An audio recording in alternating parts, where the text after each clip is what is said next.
네, 코로나 바이러스 감염증 19 국내 발생 현황을 말씀드리겠습니다. 9월 28일 기준으로 국내 발생 신규 확진자는 40명이 확인되었고 해외 유입 사례는 10명이 확인되어 총 누적 확진자 수는 23,661명입니다. 현재는 1,963명이 격리 치료 중에 있으시고 위중증 환자는 120명, 그리고 어제는 5분이 사망하셔서 누적 사망자가 406명의 치명률이 1.72%가 되었습니다. 삼가 고인의 명복을 빌고 유족께는 심심한 위로의 말씀을 드립니다. 어제 국내 주요 발생 현황에 대해서 설명드리겠습니다. 서울 강남구의 대우 디오빌 플러스와 관련해서 4명이 추가로 확진되어 현재까지 총 52명이 확진되었습니다. 서울 도봉구 예마루 데이케어 센터하고 연관돼서 사우나 관련돼서 3명이 추가로 확진되어 현재까지 관련 유행은 27명으로 집계가 되었습니다. 서울 관악구의 산모 스포렉스 사우나와 관련해서도 5명이 추가로 확진이 되어 누적 확진자는 29명입니다. 경기도 고양시에 있는 박예원 정신요양시설과 관련해서는 격리 중인 입소자에 대한 주기적인 검진을 통해서 2명이 추가로 확인이 되어 현재까지 총 누적된 확진자는 41명입니다. 경기 군포 안양의 가족 모임과 관련해서는 5명이 추가로 확인되어 총 7명이며 감염의 위험 요인으로는 가족 간의 식사 및 대화 등 밀접한 접촉으로 인한 전파로 추정되고 있습니다.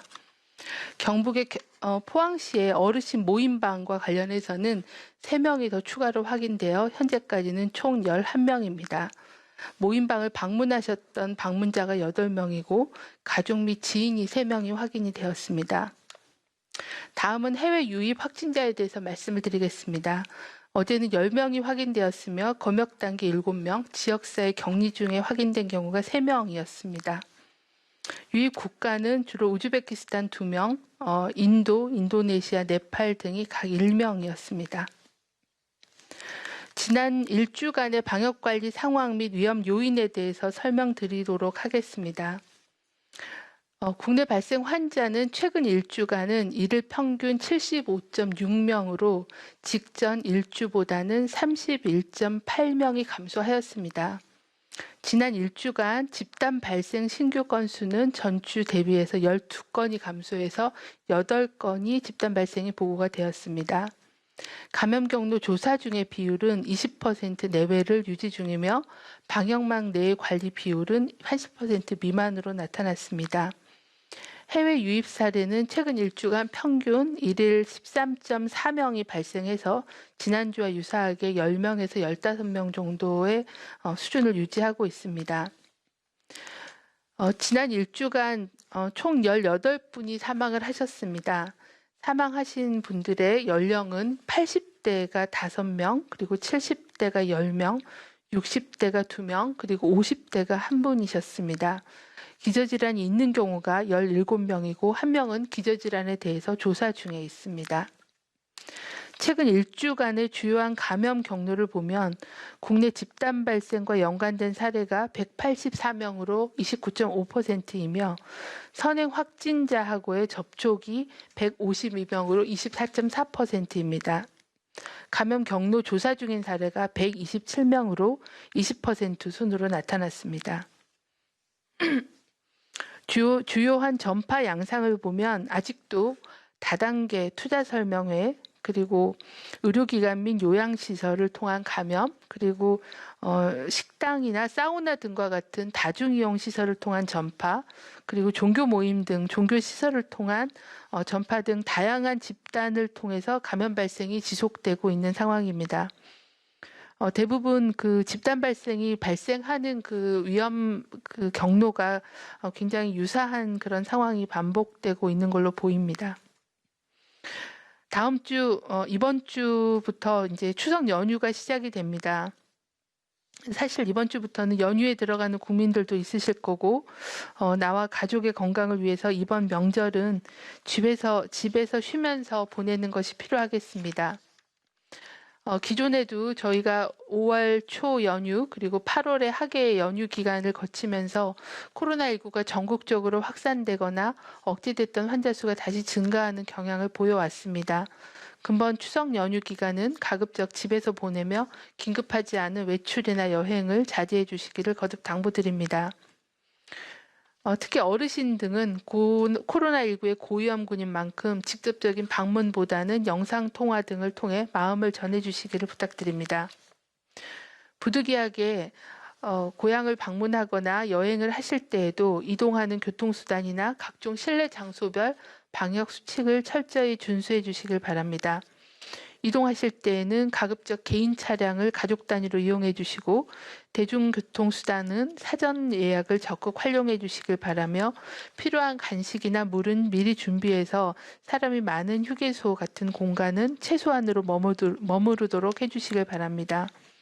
고향 친지를 방문해서는 마스크 착용, 손 씻기 등 개인 방역 수칙을 철저히 준수해 주시고 식사 시에도 대화는 자제하고 식사 전후로는 반드시 마스크를 착용하며 재래 참석 인원은 최소화하고 신체적인 접촉보다는 목례로 표현해 주시기를 당부를 드립니다.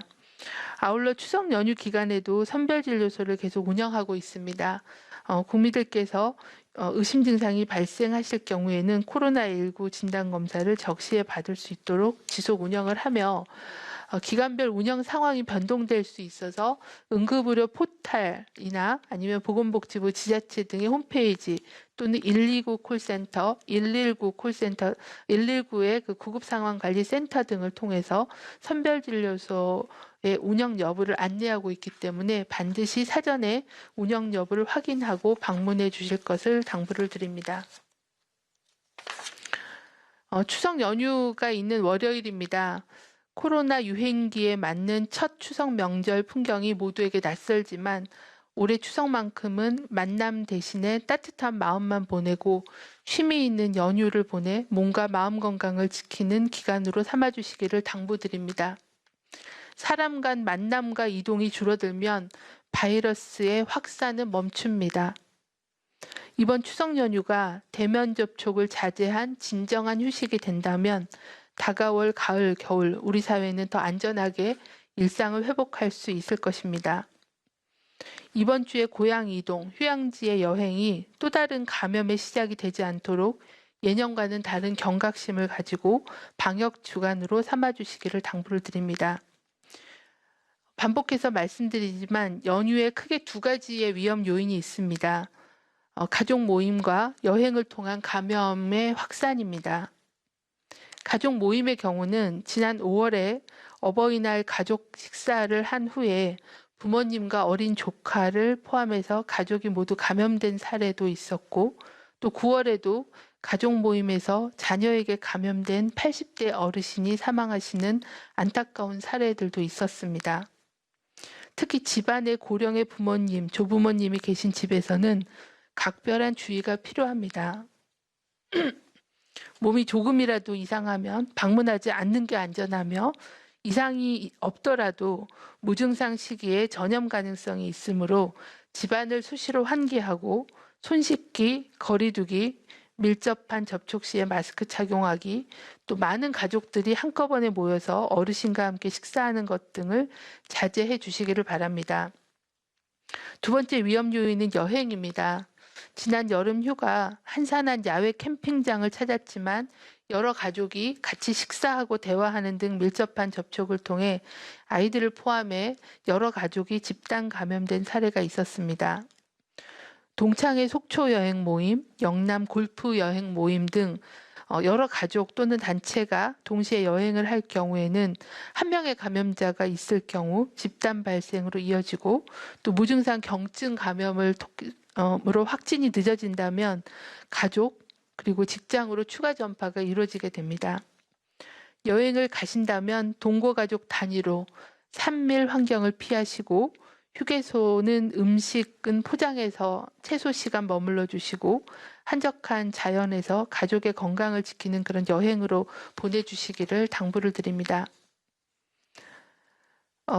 추석 연휴에 의심 증상이 생겨서 검사를 받을 경우에는 안내드린 대로 앱을 통해서 선별진료소 위치를 반드시 확인해 주시기를 바랍니다.